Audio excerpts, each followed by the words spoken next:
Тун ховд Баян өлгийн Увс, Сүхбаатар, Дорнод гэсэн нэг аймагуд дээр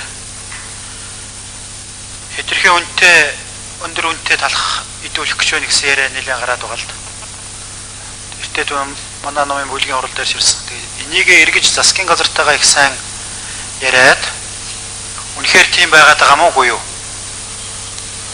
Үнэн бол тийм байгаа бол тэрийг одоо яаж зохицуулах юм гэдэг талаар саналаа нэгтгэхэд тохироод шаардлагатай бол буцаагаад одоо танилцуулаа гэсэн, бүлэг танилцуулаа гэсэн.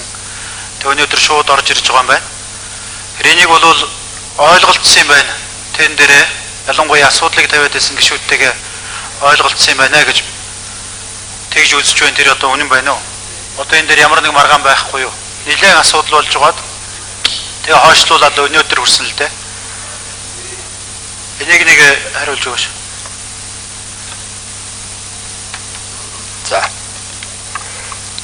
За тэр дамдаг гишүүний бас нэг асуулт байсан юм аа. Тэр алслагдсан бүс нутгийнхаа асуудлыг заавал одоо татвараар биш өөр аргаар тээвэр мэврэн калсын хөнгөлөх байдлаар зохицуулж болох уу гэдэг нэг асуудал ер нь хариулагдахгүй байна шүү.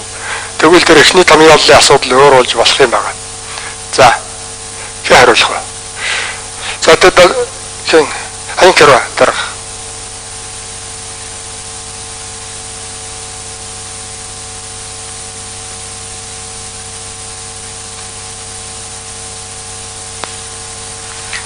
За интүшин гишүүний асуултанд хариулъя.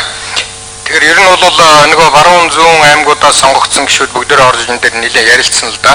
Тэгээ ярилцж байгаа тэр бомбууд дээр бол нэмээд одоо ховдын ярант ирээн цав, доронтын ирээн цав гэдэг ингээд тэр бомбуудыг бүгдийг нэмээд ингээд үндсэндээ бол би одоо тэр бүх гишүүдтэйгээр саналаа яваад одоо тохиролцсон гэж ингэж үзэж байгаа.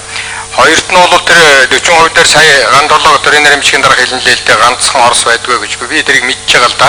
Ганц Орос байдгүй гэдгийг бол. Гэхдээ ер нь манайх ч одоо Орос хятад хоёроос өөр газараас нэг гурил чирээд идэг лүү гэдгээ бас бодох асуудал л да. Тэ за яг Казахстанаас авдаг баг. Гэхдээ үндсэндээ бид нар чинь энэ цагаагаар чинь ингэж үргэлж тааламтай байж бид нар үргэлж ингэж их удаа аваад байхаагүй юу. Бас энэ хой төрчтэйгээ харьцаан дараа бодолцооч л гэсэн санаагаар би энийг хэлж байгаа юм шүү.